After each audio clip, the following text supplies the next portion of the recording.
তো দেখো বন্ধুরা, রায় আজকে ব্রাশ করবে সকাল সকাল উঠে। তো তার জন্য আমি ওর কোনো কলগেট কিছুই দেবো না। আমি ওর একটু সামান্য একটু নুন, হলুদ আর সামান্য একটু সর্ষের তেল দিয়েছি। এই সামান্য এইটুকুটাই নিয়ে দেবো, যে এতটা দেবো তা নয়। আমি আমাদের সবার জন্য এটা করেছি। রায়ের এই সামান্য এক চিলটে দিয়ে এটা দিয়ে দাঁত মাজাবো।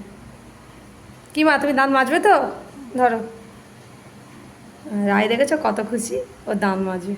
তো রায়ের এখন দাঁত মাজতে শুরু করে দিয়েছে। ওরকম করে দাঁত মাজে মা। তো রায়ের দাঁত মাজা কমপ্লিট হয়ে গেছে। দাঁতটা দেখো মা। হ্যাঁ হ্যাঁ, দাঁত চকচক করছে। তো রায় টানা বাথরুমে যাচ্ছে দাঁত মেজে মুখ ধুতে যাচ্ছে। দেখো হেলে দুলে